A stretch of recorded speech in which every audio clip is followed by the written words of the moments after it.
जब इस विमर्श बहुत पक्का नहीं भी लखनऊ में हो पाया था, तब से एक मोटे मोटे तौर पे बराबरी की बात, और मैं खुद तब तक मोटे तौर से समझी थी। हम लोग हमेशा कहते हैं कि आप दूसरे धर्म वालों से सबसे प्रेम, तो देखिए प्रेम तो हर एक से नहीं हो सकता, लेकिन समझ हो सकती है। तो दो चीज़ें मुझे लगता है दुनिया में, जीवन में सबसे कीमती हैं, प्रेम, प्यार, चाहे थोड़े समय का हो। निश्चित रूप से जिस लखनऊ हम आए, डिग्री ली, उसके बाद जितने साल रहे, सोशल वर्क किया, उसके बाहरी रूप रंग में कुछ जगहों पर बहुत सुंदरता पड़ी। और इस विषय चेंज करने की वजह से मैंने खूब पूरी फ्रीडम के साथ घर में खूब गुस्सा दिखाया, किताबें फेंकी इधर उधर और दिन रात फेंकी। लेबल मेरे ऊपर बहुत से लगे हैं। और तीसरा लेबल, नारीवादी घर तोड़ने वाली। मेरा नाम दीपक है। ये होना ही था।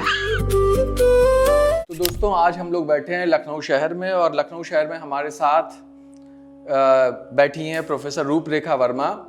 ये सीरीज हम लोग बातचीत करने जा रहे हैं जो लखनऊ का मशहूर पॉडकास्ट है नायाब नगीने। तो जाहिर से नाम से नायाब भी हैं, नगीना भी हैं ये लखनऊ की, और इनके बारे में बहुत कुछ तो नहीं, लेकिन जितना इस वक्त में हम लोग जानना चाहेंगे और आप सबके लिए उस पर बातचीत शुरू करते हैं।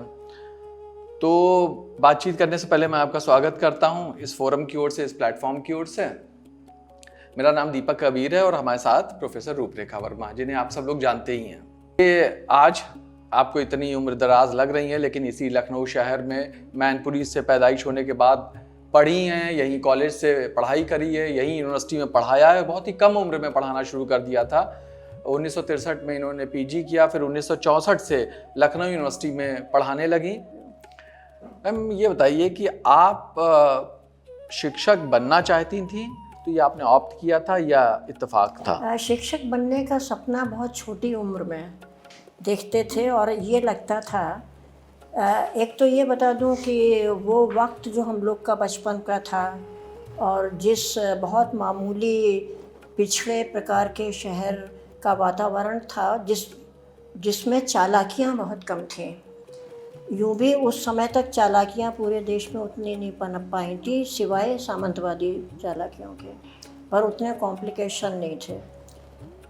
तो उसको देखते हुए हम लोग बहुत साधारण से सपनों को ही बहुत बड़ा हमारे लिए लगते थे। और टीचर बनने की आस मेरे मन में एक बिना किसी को बताए हुए बहुत ही छोटी उम्र से पनपता था। लेकिन मुझे लगता था कि एक इम्पॉसिबल सी चीज़ है, कभी ये नहीं लगा कि ये हमारे हाथ के अंदर होगी, हमारी पहुंच के अंदर होगी।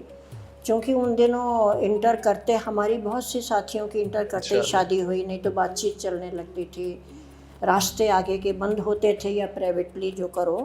तो एक जैसे कि यूटोपिया होता है, और यूटोपिया जब हम समझते हैं तो ये लगता है कि मिलने वाला तो है नहीं, ख्वाब देखने में क्या हर्ज है। तो कुछ उस तरह वो ख्वाब देखा था शिक्षक बनने का भी। शिक्षक बनने का। और कभी ये तो हैसियत ही नहीं थी कि सोचें कि यूनिवर्सिटी में बनेंगे।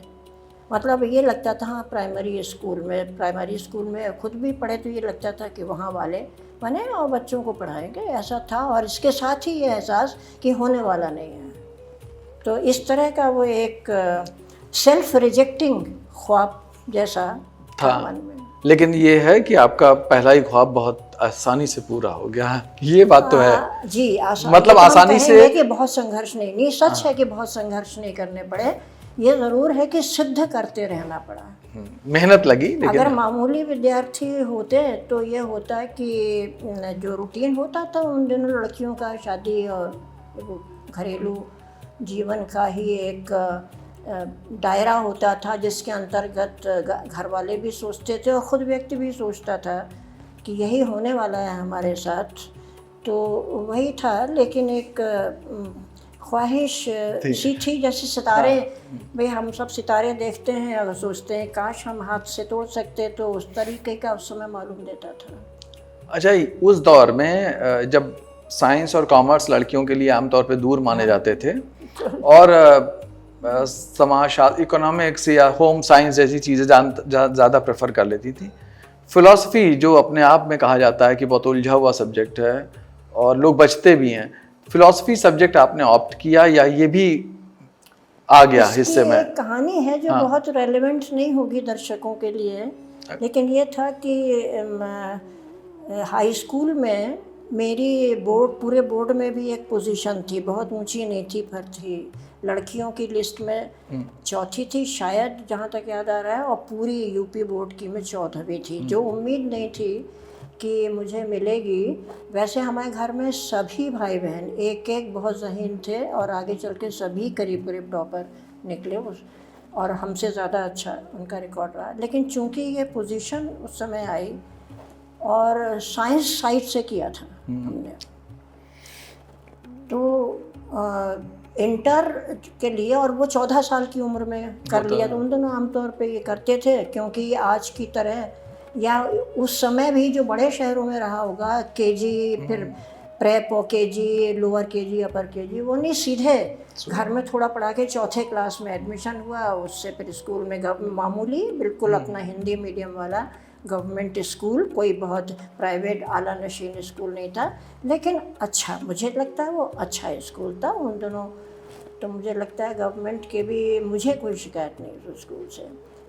तो चूँकि उसमें साइंस ली थी और हमारे स्कूल में आगे साइंस इंटर में नहीं थी, गर्ल्स स्कूल में नहीं थी, को एजुकेशन थी नहीं वहाँ पर, या तो लड़कों के स्कूल थे या लड़कियों के स्कूल थे, और सिर्फ 14 साल की उम्र थी, तो घर से बाहर दूर हॉस्टल में भेजना का सवाल ही नहीं उठा, ये संभव ही घर में नहीं दिखा कि इतने छोटी उम्र में भेजें। तो मुझको जबरन अपना विषय चेंज करना पड़ा, और इस विषय चेंज करने की वजह से मैंने खूब पूरी फ्रीडम के साथ घर में खूब गुस्सा दिखाया, किताबें फेंकी इधर उधर और दिन रात फेंकी, गुस्सा दिखाया। तो लोग थोड़े सहमे रहे, हमसे सब बड़े थे, हम सबसे छोटे थे, पर वो प्यार की वजह से शायद मेरा गुस्सा सहा गया और आगे फिर दखल ना देने का निर्णय लिया गया। तो जब इंटर के बाद बीए में हम लोग, मेरी बहन आ चुकी थी, भाई बहुत पहले आ चुके थे यहाँ लखनऊ में पढ़ने के लिए, तो जब मुझे भेजा गया तो ये था, भाई कोई बोलो मत, जो चाहे वो ले विषय। फिलॉसफी के बारे में मुझे उस समय बहुत एक स्टार आइड जिसको कहते हैं विचार था, एक अनरियलिस्टिक सा, कि ये कहा जाता था साइंस ऑफ साइंस है, ज्ञान का ज्ञान है, बहुत ही गहराइयों में, पता नहीं कहाँ तक, रसातल की गहराइयों तक, हाँ, दुनिया को समझने का एक पूरा। तो बड़ा ये लगा कि एक रोमांस था फिलॉसफी शब्द के प्रति, उस रोमांस के चक्कर में लिया। फिर लगा यहाँ तो बहुत सख्त भाषा और सख्त एनालिसिस है, तो लेकिन वो ख़राब नहीं लगा, और मतलब आपने अपनी मर्जी से चुना था? मर्जी से सुना, लेकिन थोड़ा जो कंसेप्ट था वो फ़र्क निकला जब लिया। तो हालांकि मैं तसव्वुर कर रहा था कि जब आप अपनी किताबें फेंक रही होंगी, मैं मतलब ये सोचना भी, छोटे बच्चे जैसे करते हैं 14 साल की उम्र में, पर आपकी ये रणनीति काम आ गई, रणनीति काम आई मुझे आगे तक। हमारे घर में थोड़ी ओपननेस थी, उदारता थी, अच्छा, इस मामले उदारता थी बड़ा, और आगे के रास्ते ओपन करने के। तो ये अगर आप परिवार की बात कर रही हैं, तो आपके परिवार में, या जब कॉलेज में पढ़ रही होंगी, 12th से लेकर, जो फिलॉसफी ले ही लिया है और ये सब सोच ही लिया, तो 12th से लेकर कॉलेज का जो दौर होता है, उस दौरान क्या किसी राजनीतिक आंदोलन या किसी राजनीतिक विचार से कोई जुड़ाव या प्रतिबद्धता जैसा महसूस हुआ कि नहीं, बिल्कुल अलग? कोई नहीं, हमारे घर में ऐसा था कि वैसे हम लोग भी औरों की तरह ट्रेडिशनल फैमिली थे, और कुल मिला के लड़के लड़की में जो करियर को लेकर के और खुली ज़िंदगी को लेके, ये दो बातों को लेके जिस तरह की प्रिकॉशंस कहें या भेदभाव कहें, वो हमारे यहाँ भी थे, बखूबी थे। उनके मोटिव्स भी फ़र्क तरीके से कंसीव सोचे जाते थे, लेकिन कहीं कुछ ओपननेस भी थी। हमारे पिताजी तो प्रोफेशनली मेडिकल डॉक्टर थे, लेकिन वो मेडिकल, और मैंने उनको, हमारे बड़े भाई बहनों ने उनको सर्विस में देखा, पर मुझे जो याद, मैं सबसे छोटी भाई बहनों में रही, तो मैंने उनको रिटायर्ड ही देखा। तो मैंने, और वो एक उन्होंने शफा खाना खोल रखा था, दवा खाना खोल रखा था। उन्होंने कभी पैसा लेके प्रैक्टिस नहीं की रिटायरमेंट के बाद, मुफ्त में दवा करने का, इलाज करने का। उन्होंने कुछ घंटे वो शाम को बैठते थे, बाकी पूरे दिन वो लिटरेचर पढ़ते थे। हमारी एक बड़ी बहन कविताएं लिखती थी, मंचों पर भी आने लगी थी। हालांकि उन्होंने सब उन्हें प्राइवेट करना पड़ा, क्योंकि उनकी दुनिया ज़्यादा बंद थी, हम छोटे बच्चों की थोड़ी ज़्यादा खुल गई थी तब तक। तो लड़की होने के नाते उन्होंने सब प्राइवेट किया। तो हमारे घर में वो एक बहुत अच्छी लाइब्रेरी बन गई थी। अब कुछ बड़ी बढ़िया मैगजीन्स ज़्यादातर घरों में धर्म और ये आते थे, इलस्ट्रेटेड वीकली और हिंदुस्तान, ये 3 बड़ी पत्रिकाएं, साप्ताहिक, ये माना जाता था, आता था। तो खूब उसको अपनी उम्र से ऊंची समझ वाले कहानियाँ पढ़ते थे, कुछ समझ आती थी, कुछ नहीं। और एक अच्छी लाइब्रेरी बन गई थी बहन और पिताजी की वजह से। तीसरी चीज़ ये कि हमारी माँ बहुत कम पढ़ी लिखी, 5वां पास थी। चिट्ठियाँ लिखते मैंने उनको देखा था, बाद में बड़े होके वो चिट्ठियाँ लिखना भी भूल गई। लेकिन पिताजी से कहीं ज़्यादा लालायित वो रहती थीं कि हमारे सब बच्चे पढ़ेंगे और ऊंची दर्जे तक पढ़ेंगे, लड़कियां भी पढ़ेंगी। तो एडमिशन वगैरह में कुछ गफलत अगर पिता से हो जाए तो वो पूरा कर देती है। कोच की बड़ी बहन को भेजती थी कि जाओ कराओ, दिन निकल जाएंगे। तो ये एक गिफ्ट मिली हम लोगों को। और घर में साहित्यिक गोष्ठियाँ होती थी हर हफ्ते, लोकल लोग आते थे, उसमें हमारे पिता प्रिसाइड करते थे। और सारे दिन वो उर्दू भी जानते, संस्कृत में वो बोल सकते थे, अंग्रेज़ी तो होती ही थी, उन दोनों मेडिकल डॉक्टर थे। तो वो जो हमारे किताबों का एक ज़ख़ीरा मिला, उसको में से जो सब चाटते थे बैठ के खाली समय में हम लोग, हम सब भाई बहन। और उसमें से कुछ समझ आती थी, जैसे निर्मला मैं बताऊं, जो उनकी प्रेमचंद की निर्मला उपन्यास पढ़ा तो बहुत बड़े, इवन आप सोचिए कि हम लोग थोड़ा, हम लोगों की मैच्योरिटी हमारी जनरेशन की बहुत बाद, आप लोगों की बहुत जल्दी हमने देखा आ जाती, क्योंकि ज़्यादा एक्सपोजर और दुनिया बदलती जा रही है। पर हमारे समय में जो दुनिया थी, फिर छोटे शहर की दुनिया जो थी, फिर लड़की की दुनिया, तीनों चीज़ें मिला करके मैच्योरिटी थोड़ा कम। तो जब निर्मला पढ़ी उस समय, वो पढ़ ली होगी हाई स्कूल से भी पहले, तो उससे 12-13 साल की लड़की निर्मला पढ़ रही है। तो बहुत बाद में जाके एमए कर लेने के बाद जब याद किया तो समझ में आया कि निर्मला रोई क्यों थी कमरे से।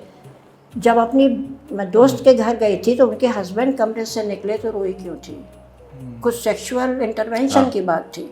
और वो हमें इतने सालों तक समझ नहीं आई थी, ध्यान आता तो सोचते थे निर्मला रोई क्यों। तो इमेच्योर होने के बावजूद फिर राहुल संकृतायन का हर ग्रंथ था घर में। आधा समझ आता था, बल्कि चौथाई समझ में आता था, और 1/3 नहीं, और 3/4 नहीं समझ में आता था, पर उसके कीड़े दिमाग में बैठ गए थे। तो मुझे ये लगता है कि ये जो आपने सवाल पूछा पॉलिटिकल एक्सपोजर का, तो किसी पार्टी और वगैरह का तो कभी लगाव हमारे घर में ऐसा कभी आवाजाही नहीं थी किसी नेता की। हमारे ताऊ जी थे फ्रीडम फाइटर, लेकिन जब मैंने होश संभाला तो उनको बहुत वृद्ध, और फिर हमारे छोटेपन में ही उनकी मृत्यु। तो बहुत ज़्यादा पॉलिटिकल बात उनके यहाँ से भी नहीं हो पाई। लेकिन ये जो हम उस समय एक तो वातावरण में था, नेहरू को कभी देखा नहीं, नेहरू कभी सुना नहीं, लेकिन एक वातावरण में नेहरू की बातें, पटेल की बातें, गांधी की बातें जो रहती थी, वो मतलब जो पकड़ नहीं सकते थे कहीं भी, हम उसको हाथ से दिमाग से पकड़ नहीं सकते थे, पर वो कहीं तैरती थी। तो वो कहीं बीज डाल रही थी हम लोगों के मन में। और इसलिए हम लोग जब यहाँ पे मैं पढ़ने आई तो महिला कॉलेज में से बीए हुआ। ये हुआ कि मैनपुरी से निकली लड़की एकदम यूनिवर्सिटी या आईटी कॉलेज में एडजस्ट कैसे करेगी। एक ये भी था, जो कि पोजीशन होल्डर थे, नंबर बहुत अच्छे थे, तो कहीं भी एडमिशन हो सकता था। लेकिन भेजा नहीं गया, भेजा गया महिला कॉलेज में कि हिंदी मीडियम है, थोड़ा सा हिंदुस्तानी जिसको कहेंगे वैसा घरेलू एटमॉस्फेयर है, तो वहाँ एडजस्ट होंगे। तो ये भी दिखाता है कि कैसे बाधाओं की एक सीरीज है पूरी है। कुछ ओपन माइंडेड परिवार होने के बावजूद बाधा दौड़ तो हम भी दौड़ रहे थे, शायद और लड़कियों से कम बाधाएं रही होंगी, लेकिन बाधा दौड़ हम भी, हमें प्रूव करना पड़ता था, हर बार प्रूव करना पड़ता था।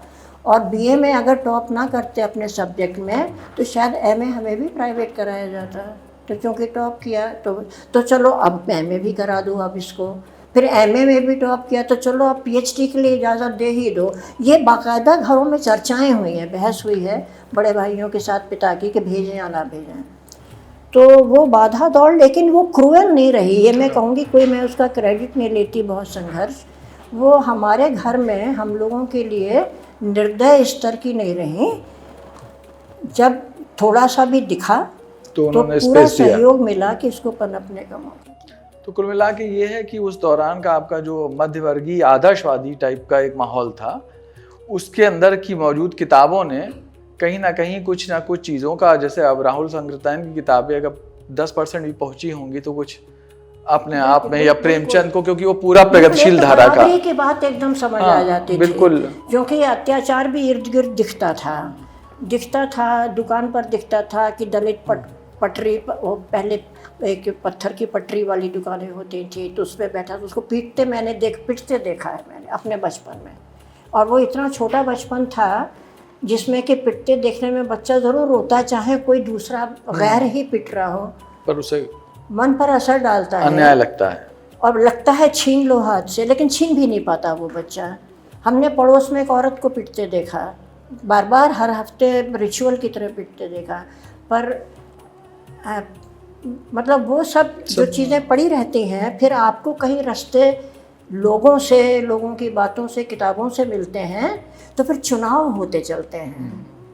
तो जो पढ़ते थे, जो देख के गुस्सा धीरे धीरे परत दर परत जमा हो रहा था उसके, लेकिन वातावरण में ओपननेस, सामंतवाद हटाने की बातें हो रही थी। सामंतवाद शब्द चाहे ना समझें, लेकिन ये समझते थे कि कुछ जो गए बीते लोग हैं उनकी बेहतरी, उनकी खुशी के लिए है। तो वो धीरे धीरे कुछ मिक्सचर सा बन रहा था। लोग अक्सर पूछते हैं कि कौन सी घटना हुई कि आप ये काम, तो कोई घटनाएं आमतौर पे कुछ खास लोगों के जीवन में होती होंगी, लेकिन ऐसा नहीं होता। हम धीरे धीरे कंस्ट्रक्ट होते हैं, तो हम भी बहुत धीरे धीरे सब सिंक्रोनाइज होते हुए बन रहा था, लड़खड़ाते हुए कंस्ट्रक्ट होते रहे।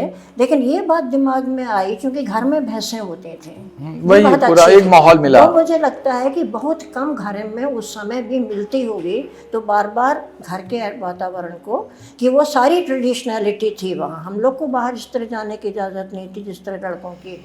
हमें याद है, बहन हमारी, हमसे बड़ी बहन, 1 ही साल बड़ी बहन को पीटा भी गया एक बार कि वो बिना बताए और घंटों गायब रही घर से। उस तमाम ट्रेडिशनलिटी के बीच में थोड़े थोड़े जो थे, जैसे छलनी में छेद होते हैं, हमें ओपननेस घर से भी मिली, और तो वो कहीं हमें बनाती गई। और जब यूनिवर्सिटी में आए हैं तब तक बहुत सारे डिस्कोर्सेज हमारे चारों तरफ हमें मिलते रहे, क्योंकि सेमिनार होते थे, लोग आते थे, तमाम बहुत ट्रेडिशनल टीचर्स भी थे, लेकिन कुछ हमें ब्रेख्ट के बारे में भी किसी ने कोई एक लाइन ड्रॉप कर दी हमारे सामने, तो वो दिमाग पे जम गई आकर के, और फिर चॉइस हो जाती थी कि हमें ये पसंद आ रहा है, वो वाली चीज़ हमें पसंद नहीं आ रही है।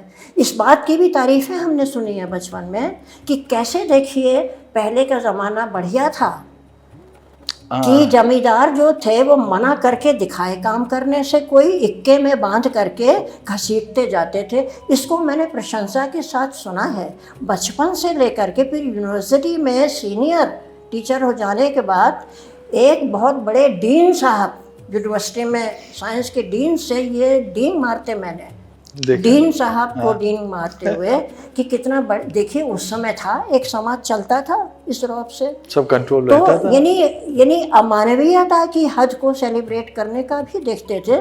तो उसमें चुनाव करने की अवस्थाएं होती हैं, टीनेज और टीनेज के बाद, तो वो चुनाव इसलिए होते रहे कि कहीं बीज, आपके बीज थे, वे बीज भी पड़े थे, अहंकार के बीज थे, ऐसा नहीं कि नहीं थे, डोमिनेंस के बीज थे, हमें अब याद आता थे, और हम कई बार डोमिनेट करने की कोशिश करते थे, लेकिन कहीं वो निचले पड़ जाते थे इन दूसरी चीज़ों, नए मूल्यों से। तो वो इस तरह से है, अब आज भी कंस्ट्रक्ट हो रहे हैं, ऐसा नहीं है। तो यानी कि किताबों की दुनिया और संवाद की दुनिया बदलती है, मैंने इसलिए पूछा क्योंकि वो 1960 का जो दौर था, 1960 से 64 जब आप कॉलेज और में थी और आ रही थी, तो एंटी कांग्रेस का दौर था, नेहरू से मोहभंग का दौर था, लेफ्ट का उभार हो रहा था उस दौरान, बाद में नक्सल मूवमेंट का उभार हुआ।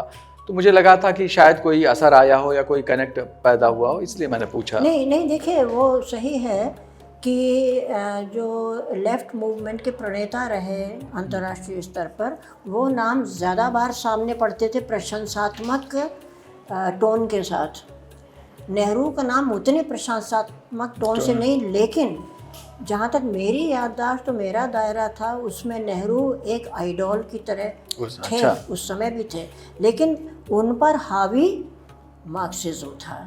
क्योंकि बराबरी वाली बात को जिस तरह साफ गोई से वहाँ पर कही हुई मिलती थी, वो तमाम प्राचीन भारत की महिमा के जो लब्बो लबाब था उसके साथ नेहरू वाले जो हम लोग को बताई जाती थी उस समय। ओरिजिनल नेहरू मैंने उस समय तक नहीं पढ़े थे, तमाम अच्छी लाइब्रेरी उपलब्ध होने के बावजूद, और ओरिजिनल मार्क्स भी नहीं पढ़ा। ओरिजिनल मार्क्स तो मैंने अभी भी नहीं पढ़ा है लेकिन जो डिस्कोर्सेज आसपास थे और उनमें जो लोग विश्वसनीय लगते थे उस समय, वो बाद में उनमें से कुछ अविश्वसनीय भी हुए, लेकिन जो उस समय असरदार दिमाग पर असर डालने वाले लोग थे, उसमें कुछ टीचर्स थे, कुछ साथी लोग थे, कुछ बीच के लोग थे जो ना साथी थे ना लेकिन कभी सुनने का मौका, तो उसमें मार्क्सवादी के लिए ज़्यादा मुकम्मल और ज़्यादा मजबूत तरीके से बातें रखी जाती थी। लेकिन कभी भी ऐसा मेरे साथ नहीं हुआ कि मुझे नेहरू कमतर लगे हों। जितना कुछ भी जान समझ में आया था, नेहरू कमतर लगे, बल्कि गांधी जी के बारे में बिना ज़्यादा गहरी चीज़ें पढ़े बिना, बाद में हमने पढ़ी बहुत सी, बिना भी हमें कहीं कहीं गांधी जी पूरे सहमत नहीं हो पाते थे। मतलब कि उस छोटी उम्र में भी प्रश्न उठते थे, हम असहमत भी नहीं होते थे, लेकिन सवाल उठते थे कि काश किसी से सवाल करें। सवाल उठते थे, गायब हो जाते थे, तो डिस्कस भी करने का वो जज्बा नहीं उस समय उतना था।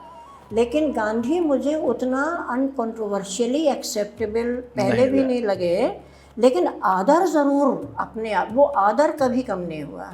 और आदर और एक्सेप्टेंस में मुझे लगता है डिस्टेंस मैंने कभी रियलाइज़ नहीं किया था कि आदर होना और उस व्यक्ति के प्रति एक उसकी सब बातों को मानना, उसकी वैचारिकता को कबूल करना में अंतर हो सकता है। पहले मुझे लगता था कि ये भेद नहीं हो सकता, पर हो सकता है। और आज तो बहुत मजबूत है। फिर उसके बाद तो काफ़ी सोचा, लिखा, बोला, लोगों के साथ ज़्यादा हमारा सर्किल भी बड़ा हुआ। आप लोग भी बहुत समय से जुड़े रहे और देखिए आपसे भी सीखते हैं, तो और आपकी उम्र वालों से, आपसे छोटी उम्र वालों से भी सीखते हैं, आज भी सीख रहे हैं। तो मुझे नेहरू की जो आइडियोलॉजी है उस पर कभी मार्क्सिज्म भारी नहीं लगा। मुझे लगा ही दोनों में सहयोग है, क्योंकि आपको याद होगा, आप इस मूवमेंट में बहुत समय से रहे हैं, कि हमेशा मार्क्सवाद के बाहरी लोग और ख़ुद मार्क्सवाद के अंदर के लोग कुछ अनुभवों के बाद खुद भी ये कहते सुने गए कि हमने कल्चरल विषयों पर उतना ध्यान नहीं दिया। तो कहीं नेहरू का जो कल्चरल समझ थी पूरे दुनिया और उसके अंदर भारतीयता को समझने की के साथ समतावाद जो उनका जुड़ा था, कहीं मुझे अब उस समय मुझे मार्क्सिज्म ज़्यादा भारी लगता था, क्योंकि बड़े मजबूत शब्द थे उसमें, नारे बहुत बढ़िया थे उसमें, है ना, सभी श्रमजीवी एक हो जाओ। ये इससे ज़्यादा बढ़िया नारा मुझे आज भी नहीं लगता है। मेहनत कश सब एक हो जाएं, दुनिया के सारे मजदूरों एक हो, मेहनत कश की बात है। हाँ, वो शब्द मैंने गलत नारे का इस्तेमाल किया। तो वो जो मजबूत शब्द हमें वहाँ मिलते हैं, लेकिन कहीं समाज के अंदर की जो नज़र की पैठ है, हमारी नज़र ज़्यादा गहरे जाती है जब हम नेहरू जैसे लोगों को पढ़ते हैं।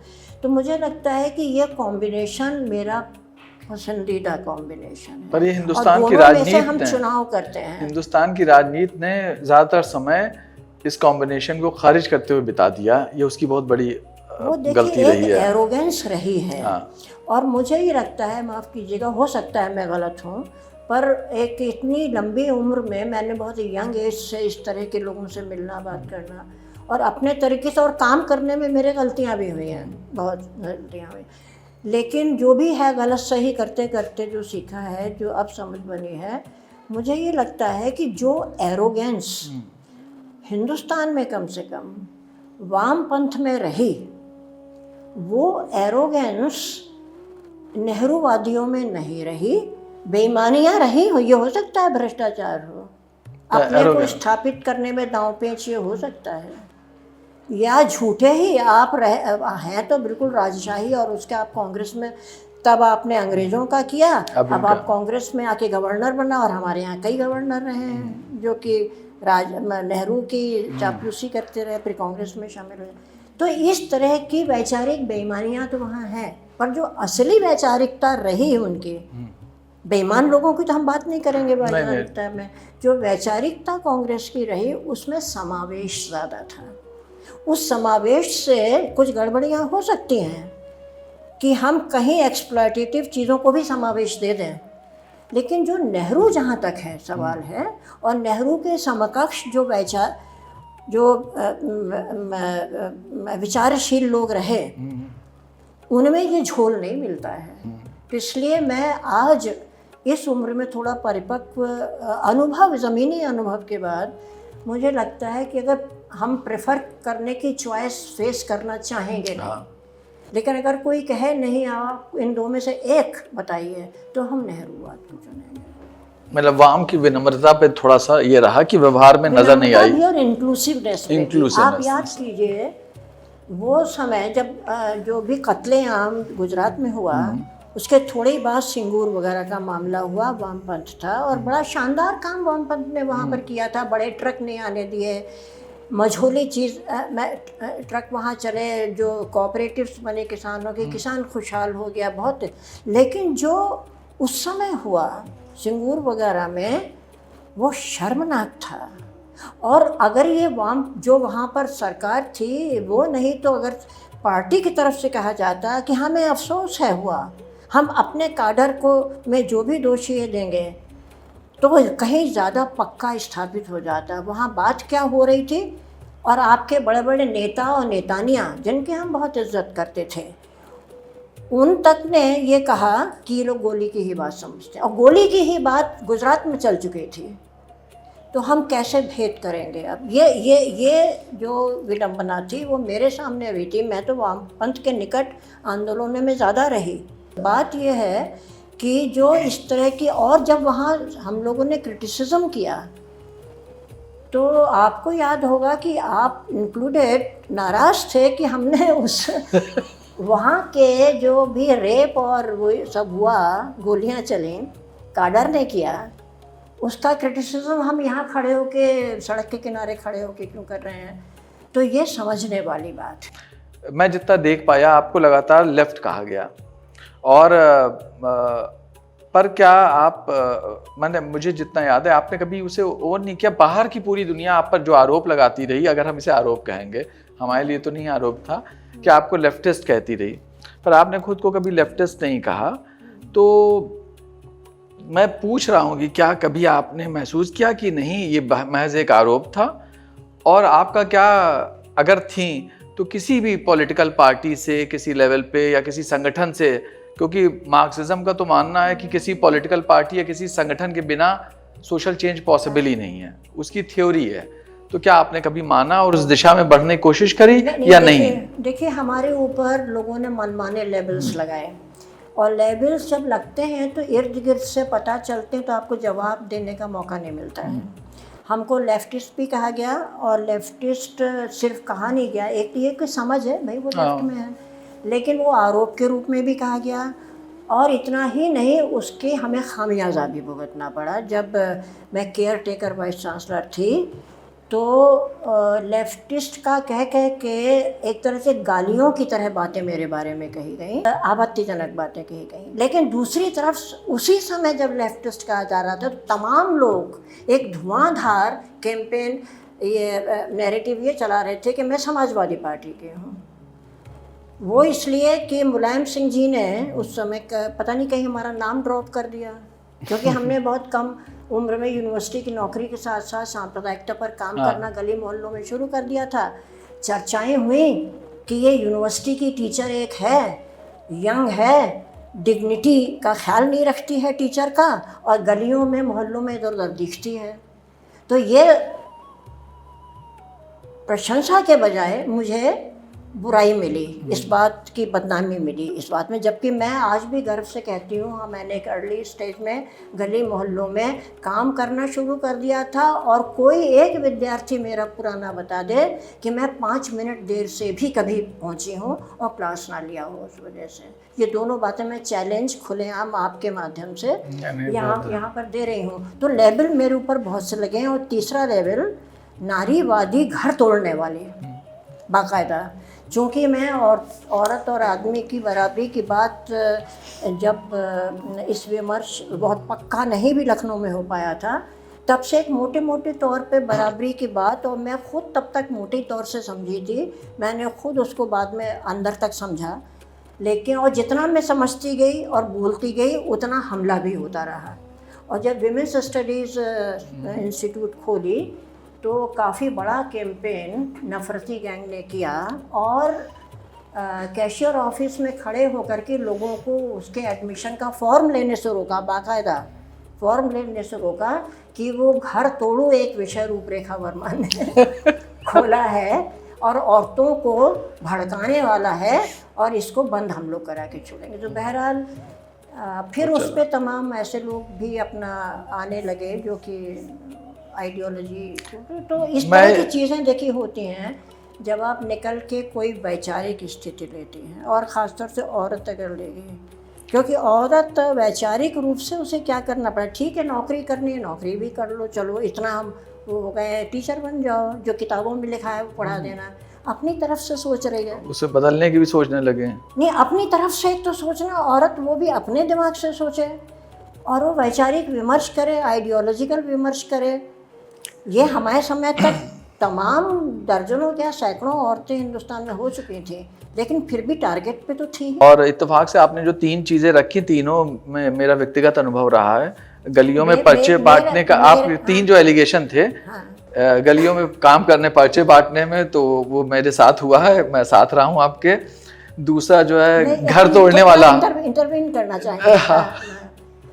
दीपक, जब आपसे जान पहचान नहीं हुई थी बिल्कुल, उसके पहले मैंने ज़्यादा बांटे हैं। मैं अकेले, बिल्कुल मेरे साथ कोई जुड़ा नहीं था उस समय, कोई नहीं, एक सेकंड व्यक्ति भी नहीं जुड़ा था। और लेकिन कुछ सुख बुगाहट बाबरी मस्जिद को लेकर शुरू हुई थी और मैं बेचैन महसूस कर रही थी।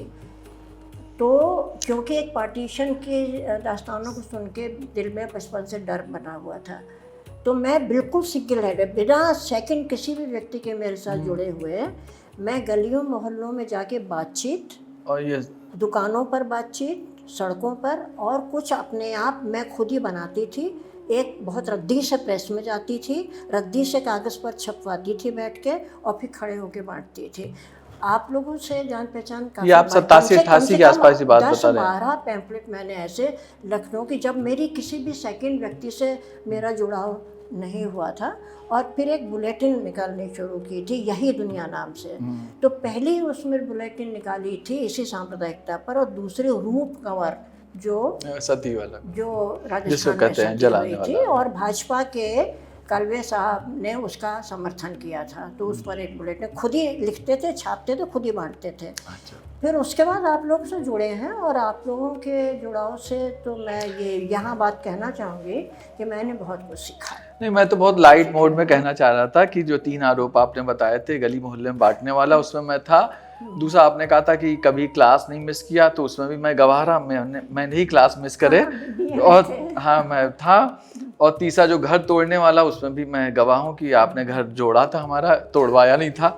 तो ये तीनों अनुभव मेरे साथ व्यक्तिगत हुए। बाद में आपके साथ मिलके तो सैकड़ों, मतलब कि थोड़ा बाद में बहुत तो आपके साथ। लेकिन मेरा ये सवाल था जो एक लाइन में अब खत्म किया जा सकता है कि पॉलिटिकल पार्टी से आपका एसोसिएशन नहीं रहा कभी, है ना, लेफ्ट का किसी नहीं रहा। मुलायम सिंह ने तो, जी ने तो वहाँ पे यूनिवर्सिटी में कई लोगों ने कराई थी, तो उन्होंने हमारे सामने मंच से ये वाले बात हमें पॉइंट आउट करके कहा कि हम इनसे कहते हैं कि पार्टी ज्वाइन कर लो, पर ये नहीं कर रहे हैं, और वक्त बताएगा कि कितनी बड़ी गलती है, ये तक उन्होंने कहा।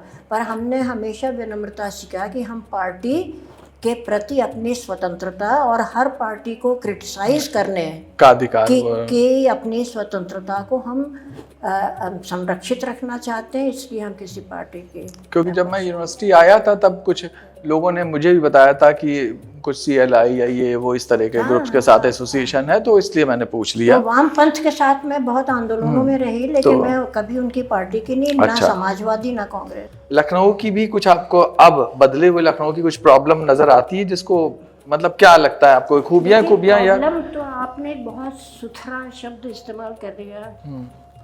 कुछ बातों पे तो शर्म आती है। और अब लखनऊ की बर्बादी का सिलसिला कुछ समय से शुरू हो चुका है। हम इसके कल्चर की बात कह रहे हैं। हाँ। निश्चित रूप से जिस लखनऊ हम आए, डिग्री ली, उसके बाद इतने साल रहे, सोशल वर्क किया, उसके बाहरी रूप रंग में कुछ जगहों पर बहुत सुंदरता बढ़ी है। अच्छा है सुंदरता बढ़ना। हम ये चाहेंगे कि जहाँ पर बहुत बदहाली में, जहाँ अभी भी ऊपर से तिमंजिले से लेटरिन की खुली नाली बह रही है, वहाँ सुंदर ना तो करो तो कम से कम साफ कर दें। तो यहाँ पर उर्दू के लफ्ज़ इस्तेमाल करने पर कहा जाता है कि क्या मौलाना बनना है। इससे ज़्यादा मेरे ख्याल से कुफ्र कोई नहीं, इससे ज़्यादा पाप कोई नहीं हो सकता, इससे ज़्यादा जहालत कोई नहीं हो सकती है, और इससे ज़्यादा अनकल्चर्ड बात कोई नहीं हो सकती है। असंस्कृत और हिंदुस्तान और हिंदू भी हम कहेंगे, हिंदू तहजीब, हिंदुस्तानी तहजीब दोनों के ये इतना खिलाफ है, उसका कत्ल है। हम ये कहेंगे जो लोग ये कहते हैं उन पर हिंदू तहजीब का कत्ल करने का जुर्म का मुकदमा चलना चाहिए कि आप ये कहते हो जिस हिंदू तहजीब में एक संप्रदाय दूसरे सैकड़ों संप्रदाय, जिस हिंदू धर्म में सैकड़ों संप्रदाय हैं और रहते हैं एक साथ, ठीक है झगड़े भी हुए हैं लेकिन एक साथ भी रहे हैं। विट्ठल संप्रदाय जो महाराष्ट्र का है वो चैतन्य संप्रदाय से फर्क है, लेकिन उसके पीछे का ईश्वर एक ही है, कृष्ण ही है उसके पीछे का ईश्वर। वहाँ विट्ठल कहते हैं, यहाँ वो चैतन्य के रूप में आए हैं, वहाँ विट्ठल के रूप में आए हैं, दोनों हैं। शिव और शाक्तों के बीच में झगड़े हुए हैं, पता है कि वो उससे त्रिशूल से कूचने का भी उन्होंने रिकमेंड किया है, लेकिन हिंदू धर्म के अंतर्गत ही लोग संप्रदाय हैं, रहते आए हैं या नहीं रहते आए हैं। तो ऐसे में जहाँ बहुत्ववादी, जो धर्म सबसे ज़्यादा दुनिया में बहुत्ववादी है, और जहाँ जो उर्दू हमारे देश की संतान है, हमारी बेटी है वो, उसके लिए आप कहते हो, मतलब कि मुझे जो सबसे ज़्यादा सांप्रदायिकता के बाद मुसलमानों को और दलितों को और औरतें, इन तीनों के खिलाफ जो जुर्म दर बढ़ा है, उससे जो मुझे गुस्सा और चोट और तकलीफ़ होती है, उससे अगली जो तकलीफ़ है, बड़ी तकलीफ़, वो इस बात से होती है कि जब लखनऊ में और उत्तर प्रदेश के सचिवालय में जो सबसे बड़ा करता धरता है वो उर्दू को मौलाना बनना कहे। आपको पता है कि आपकी छवियां कैसी बनी है? मतलब मैं नहीं बताता हूँ। कड़क, शुष्क, अनुशासित, गंभीर, कम एडजस्टमेंट करने वाली, रिजिड। तो ये जो है, ये क्या वास्तविक है या आरोपित है? लेकिन एक बात मैंने बहुत मानी है, अपने बारे में पाई है, और उसको कभी मैं पोस्ट भी लिखना चाह रही थी कि उसको सार्वजनिक तरीके से मैं स्वीकार करूं। और ये अभी की बात नहीं है, ये करीब 1.5 दशक से है, लेकिन आदत पड़ गई है भौकाल से बोलने की, तो वो आदतन हम अभी भी ऐसे बोल जाते हैं। लेकिन ये बात मेरे संज्ञान में और मेरी सेंसिटिविटी में काफ़ी समय से आ गई कि मेरे बोलने का लहजा बहुत रूखा भी है और बहुत ज़रूर से ज़्यादा मजबूती के साथ होता है, उतनी मजबूती दिखाने की ज़रूरत नहीं है। प्रेम और विवाह संस्था को लेकर आपके क्या विचार? प्रेम तो खूबसूरत, इससे ज़्यादा खूबसूरत हो क्या सकता है, सफल ना हो तब भी हाँ, सफल ना हो तब भी प्रेम की अपने आप में, जिसको एक शब्द हमारे यहाँ होता है कि गुड इन इटसेल्फ, यानी कि अपने आप में उसके लिए कोई आगे उसका फल मिलने की जरूरत वो इसीलिए मैं कहती हूँ कि प्रेम विवाह अगर असफल हो तो धक्का तो ज़्यादा लगता है, क्योंकि उसमें उम्मीद ज़्यादा होती है। लेकिन मुझे ये लगता है कि प्रेम विवाह अगर असफल भी हो जाए तो भी ठीक है, तो भी कुछ क्षण आपके उस प्रेम की मदहोशी में जो थे, अब मदहोशी बहुत बढ़िया शब्द नहीं हम जानते हैं, लेकिन वो मदहोशी चाहे क्षणिक ही हो, है बहुत प्यारी, खूबसूरत है। तो आप अपनी ज़िंदगी में कुछ ऐसे क्षण मिले तो जो लोग की फ्रस्ट्रेटेड फील करते हैं उनसे हम कहेंगे कि आप एक दूसरे एंगल से भी सोचिए कि आपको ज़्यादा नपी तुली तथा कथित सफल शादी आपकी रहती, ठीक कमाता है, ठीक से रखता है, मारता भी नहीं है लेकिन कंट्रोल भी रखता है, अपनी मर्ज़ी से सेक्स करता है, आपकी मर्ज़ी से नहीं करता। हम लोग हमेशा कहते हैं कि आप दूसरे धर्म वालों से सबसे प्रेम, तो देखिए प्रेम तो हर एक से नहीं हो सकता, लेकिन समझ हो सकती है। तो दो चीज़ें मुझे लगता है दुनिया में जीवन में सबसे कीमती हैं, प्रेम, प्यार, चाहे थोड़े समय का हो, इसीलिए कह रही हूँ चाहे वो क्षणिक हो, कीमती है, ये मैं कहती हूँ। प्रेम अगर असफल हुआ, ज़्यादा चला नहीं, तो मैं प्रेमियों से कहना चाहूँगी कि उसका इतना दुख मत मनाओ। एक खूबसूरत चीज़ एक पल को भी आए तो शुक्रगुजार हो कि ठीक, फिर कभी होगा, कोई अच्छा लगेगा तो फिर होगा, नहीं होगा तो नहीं होगा। एक याद अच्छी है हमारे साथ कि प्रेम कोई दस्तूर नहीं होता है, कोई सौदा नहीं होता है। तो होता क्या है कि प्रेम करते समय हम बहुत सारी उम्मीदें भी साथ में, वो एक बैगेज की तरह आ जाता है, एक थैला पूरा, वो ना बनाया करें। जब वो बनाते हैं तो वो टूटना तो निश्चित है। हम सिर्फ ये नहीं कि हो जाता है, कभी कभी टूट जाता है, अक्सर हम तो ये कहते हैं कि वो टूटना निश्चित है। जो मिल गया उसी को मुकद्दर समझ लिया, जो खो गया मैं उसको भुलाता चला गया। मैं प्रेम, जिंदगी मुझे लगता है कि एक प्रेमी ही ऐसा कर सकता है कि जो प्रेम है वो किसी में डूब जाने की स्थिति जो होती है ना, बस उसको डूबने ही समझो। उससे और ज़्यादा जब हम उम्मीदें करने लगते हैं कि वो बंध के रहेगा या उसका बाकी चाल चलन ऐसा होगा, तो फिर दिक्कत है, वो दिक्कत। अच्छा, मैं कोई लोग अगर थोड़े बहुत ठीक ठाक, उन्हें प्रेम की स्थिति नहीं आने पाई पर भला भला लगने लगा, कोई ऐसे कई लोग, लेकिन जहाँ उनका मुंह खुला उनके विचार सुने तो वो चौपट हो गया उसी तो मिला नहीं। जो आप चाहते, जिसको आप आदर समझते हैं, उसके तरह आपका एनवायरनमेंट, परिवेश भी तो होना चाहिए। जब परिवेश में वो बातें नहीं तो आपका संघर्ष बहुत होता है, फिर चीज़ें टूटती हैं। तो उसके लिए ये है कि हमें धीरे धीरे लेकिन उसकी ओर बढ़ना चाहिए था, और थोड़ा बढ़े भी हैं। एक समय था जैसे हम अपनी जवानी के एमए करने और टीचर बनने के बाद भी काफ़ी समय तक लिव इन रिलेशनशिप किसने सुना था? नहीं। तुम्हारी जनरेशन ने, हमने तो अपना एमए टीचर बनने के बाद भी नहीं सुना था कि कभी ये स्वीकृत होगी चीज़। अब स्वीकृत है, कोर्ट स्वीकार करता है, हुआ ना ये। हमारे देश में कानून भी आया इसके लिए, तभी तो अदालतें उसको स्वीकार, क्लेम स्वीकार कर पा रही है। तो ये परिवर्तन हो गए। क्योंकि मैंने आपको बहुत लंबे समय से देखा था, मतलब वो भी देखा था जब हम लोग आपके घर चले जाते थे और बिल्कुल व्यवस्थित घर रहता था, मतलब आप अंदर जाती नहीं था, हम लोग जल्दी जल्दी खा पी लेते थे। दूसरों के घर में जाते थे और चाय लेने जाते थे तो कैलेंडर टेढ़ा है तो चुप्पी जल्दी से जाके कैलेंडर ठीक नहीं तो हम लोग सोचते थे खाएं जब आप अंदर जाएं, क्योंकि बिखर ना जाओ ये सब। तो आपने एक चीज़ें ऐसी अपनी एक दुनिया बना रखी थी। मैं ये पूछता हूँ कि और इतना अधिक सोशलाइज होने का मतलब समाज के हर हिस्से के साथ शामिल होना और उसकी संवेदनाओं को समझना, ये जो सामाजिकरण होता है, मतलब जिसमें आप दुनिया के कई शेड्स देख लेते हैं, विवाहों को कराना, टूटना सब देख लेते हैं, परिवारों को टूटना।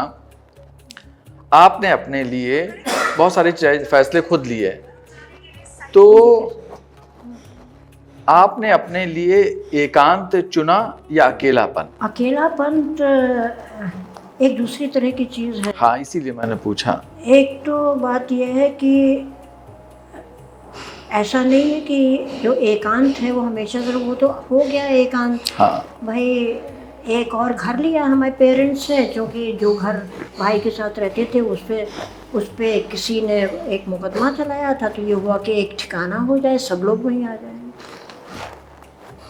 पेरेंट्स थे हमारे साथ, वो एक एक करके गुजर गए। लेकिन जब थे और आना जाना लोगों का रहता था, आपको पता है कि हमारे यहाँ यूथ बहुत आता था। हमारे कुछ विद्यार्थी, हमारे जो बाद में कुलीग भी बने, वो रात के 10 बजे भी आ जाता था। देखिए कॉन्ट्राडिक्शन मेरे में भी थे और रहे हैं, आज भी होंगे। वो थे हमारे कॉन्ट्राडिक्शन कि कोई कर दे, या जूता पैर में मेज़ पर रख के जूता बांध रहा है, तो तब तो मैं दिल में बड़ी हुक उठती थी, लेकिन कह नहीं पाते थे।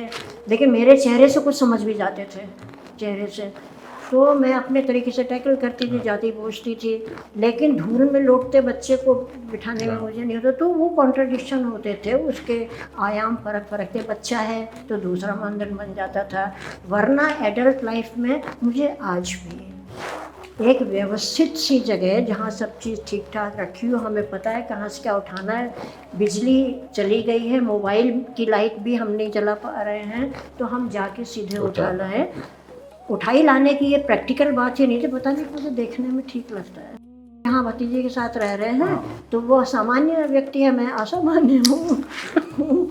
तो वो बिखरा सब, तो टीचर है, कॉपियाँ जांच रही है, ऐसी पड़ी हुई हैं सारी, कहीं किताबें पड़ी हुई हैं।